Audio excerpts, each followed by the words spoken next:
नमस्कार दोस्तों, मैं आपका दोस्त, आपका होस्ट आशीष हेल्थ टॉक में आपका एक बार फिर से स्वागत करता हूं। दोस्तों, हेल्थ की जब हम बात करते हैं तो जैसे हमने पहले बताया था कि हेल्थ को लेकर हम लोग इसलिए भी संजीदा होते हैं कि हेल्थ से हम सुंदर भी दिखते हैं। सुंदर दिखने के लिए हमारा चेहरा हमारी बहुत मदद करता है। मतलब जो हमारी पहला जो लुक है वो हमारे चेहरे से आता है, और चेहरे को बनाए रखने के लिए, उसको सुंदरता देने के लिए कलर के सिवाय अगर मैं बात करूं तो हमारे जो दांत हैं वो अपने आप में एक बहुत बड़ा रोल प्ले करते हैं। हमारे चेहरे की बनावट दांतों और जबड़ों के ऊपर ही डिपेंड करती है।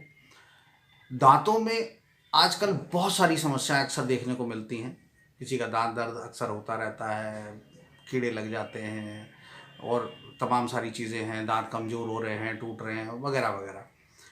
तो बेसिकली दांतों का स्ट्रक्चर क्या है, उनमें आम समस्याएं क्या होती हैं, प्रिकॉशंस हमें कैसे लेने हैं, ये सब आज हम जानेंगे डॉक्टर राहुल बोरा से। डॉक्टर राहुल बोरा जो है ये इंडियन डेंटल एसोसिएशन के स्पोक्स पर्सन भी हैं और एक जाने माने डेंटिस्ट हैं जो बरेली में बहुत लंबे अरसे से अपनी सेवाएं दे रहे हैं।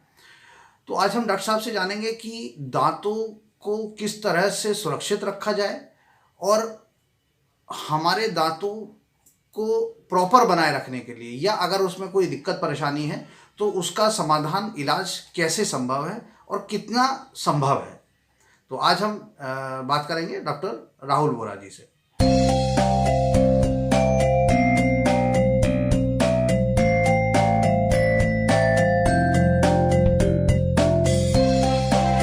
डॉक्टर साहब नमस्कार। नमस्कार। आपका बहुत बहुत स्वागत है हेल्थ टॉक में। Thank you so much.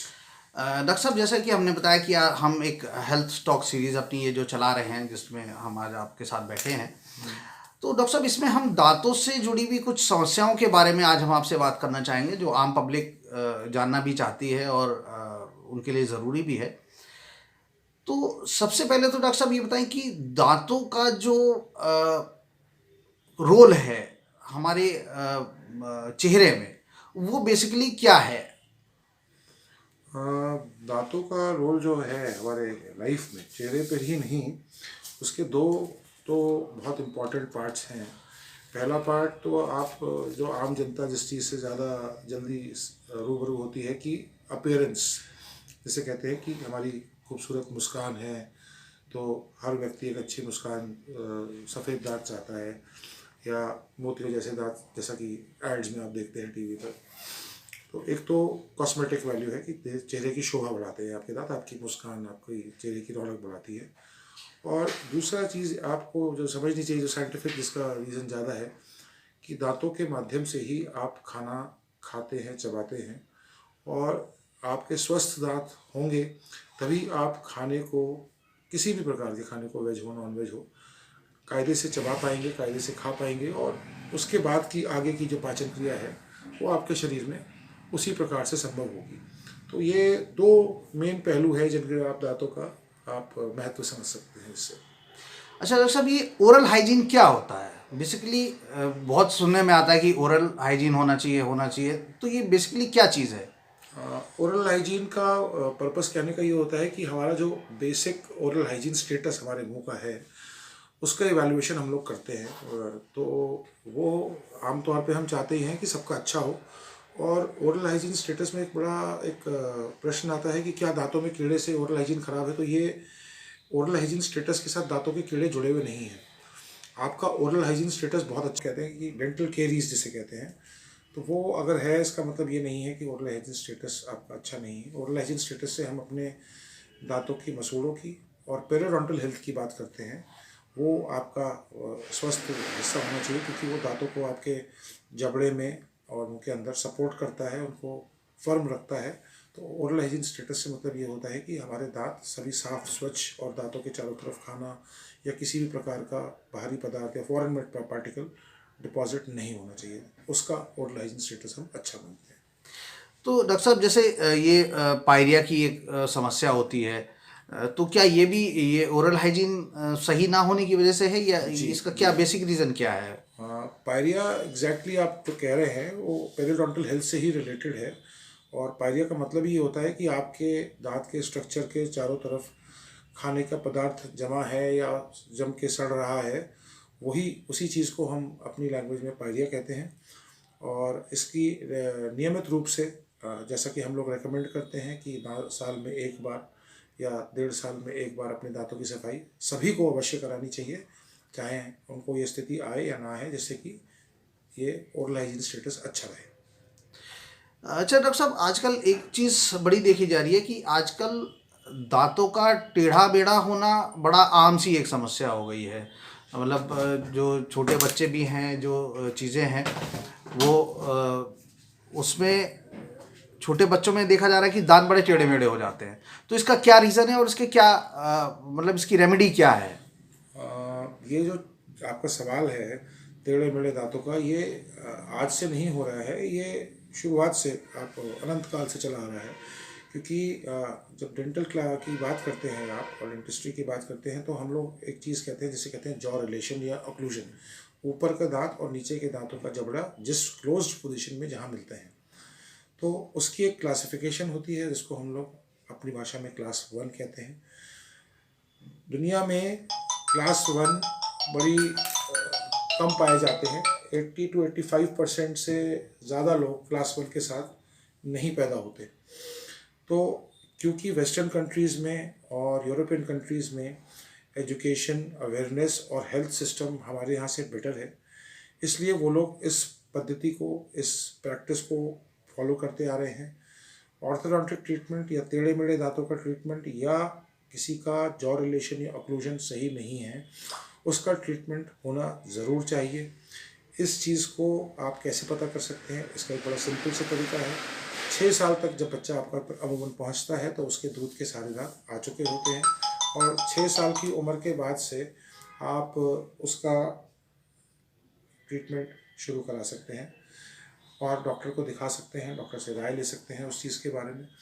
एक बार वो आपको देख के ये बता सकते हैं कि अभी समय है या अभी कुछ इंटरवेंशन करना है।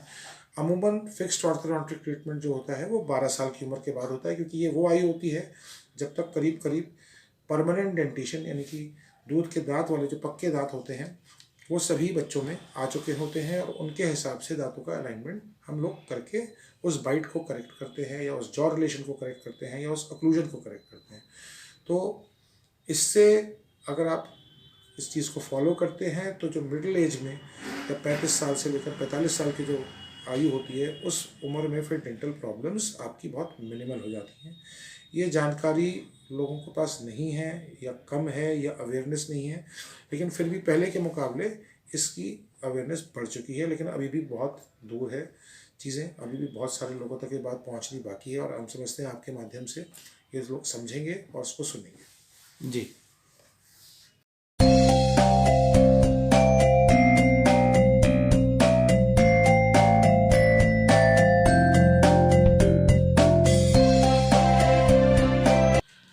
अच्छा डॉक्टर साहब, एक आजकल बड़ा प्रचलित सा एक शब्द है डेंटल इम्प्लांटेशन। जी।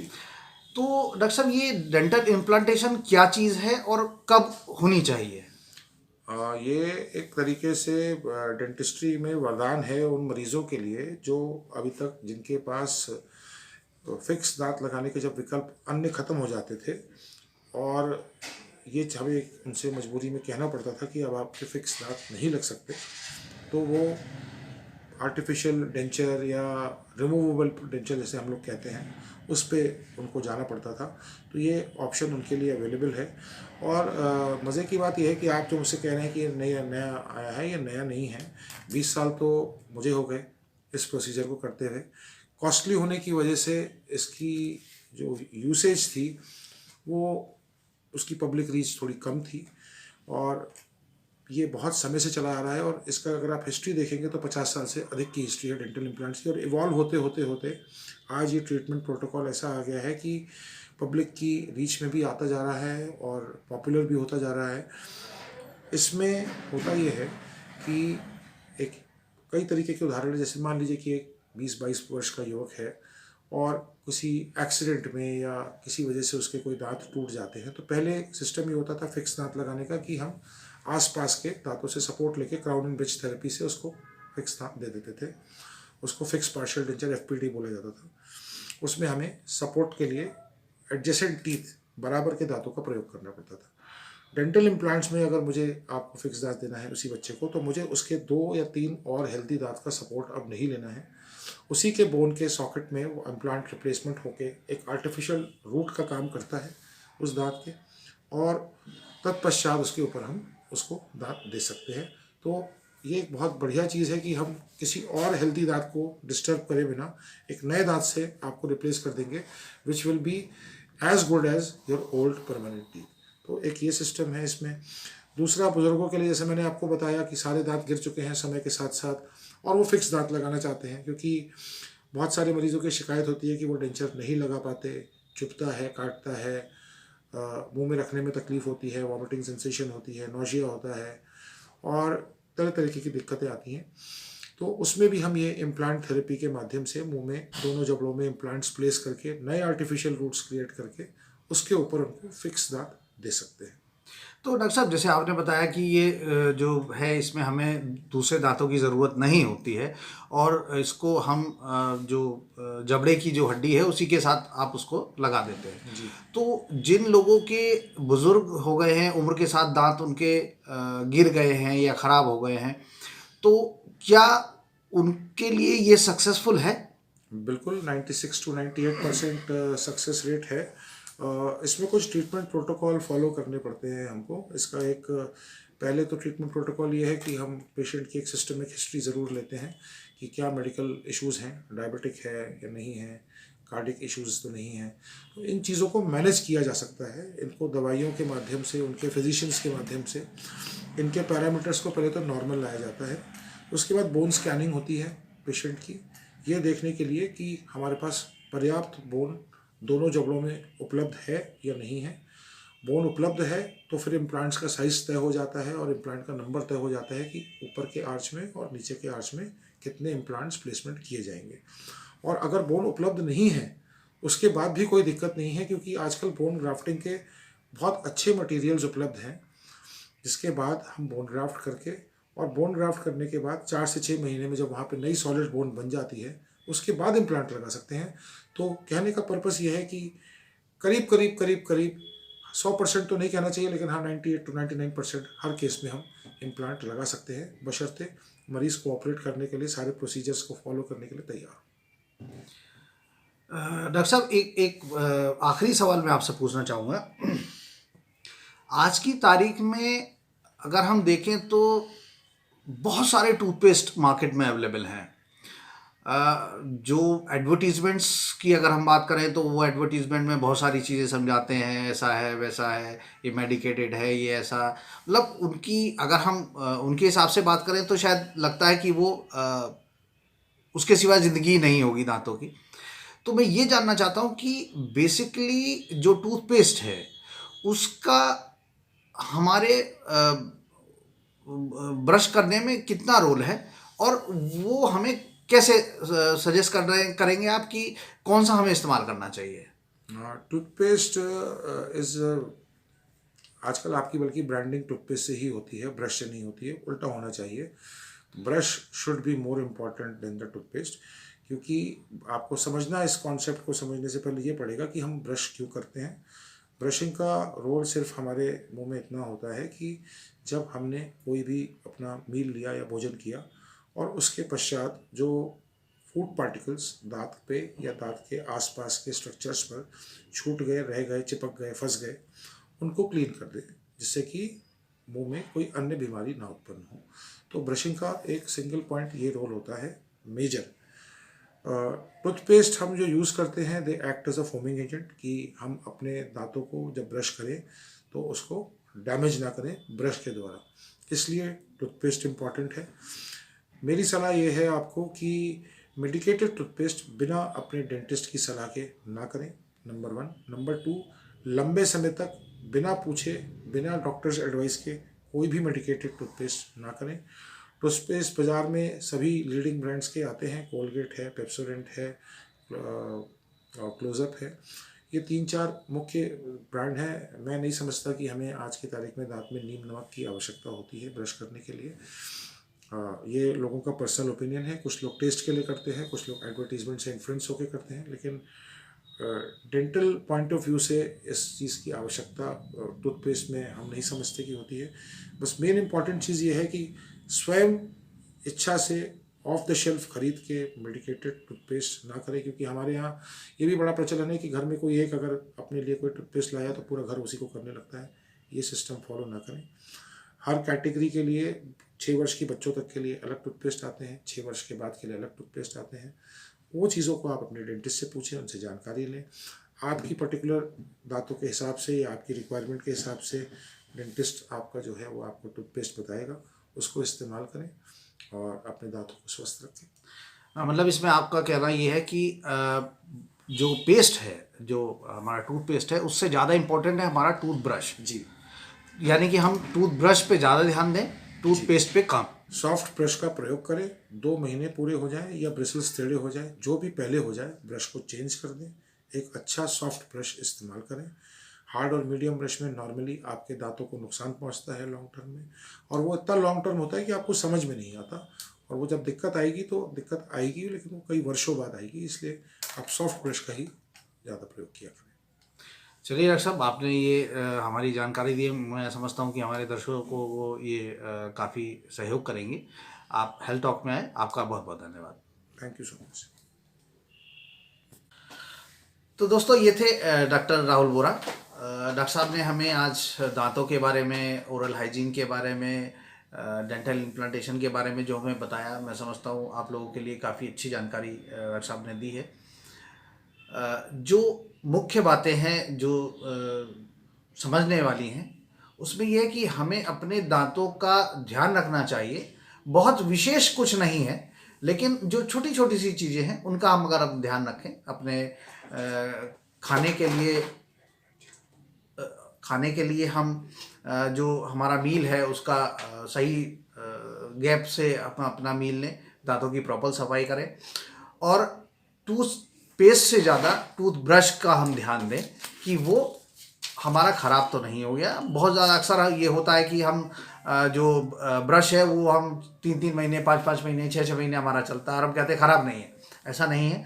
2 महीने में, या अगर आपके ब्रशेस टेढ़े हो गए हैं तो उसको चेंज कर लेना चाहिए। दूसरी एक जो बहुत इम्पोर्टेंट बात है वो ये है कि आपको अपने दांतों का रेगुलर चेकअप कराते रहना चाहिए।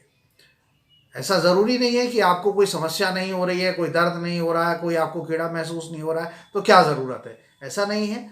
और मैं समझता हूँ कि रेगुलर चेकअप भी अगर आप कराते हैं तो उसमें कोई बहुत कॉस्टली चीज़ नहीं होती है। अगर आप चेकअप कराते हैं तो बहुत थोड़े से में उसमें हो जाता है, लेकिन वो थोड़ा अमाउंट आपके आगे बढ़ने वाले अमाउंट को कम कर देता है।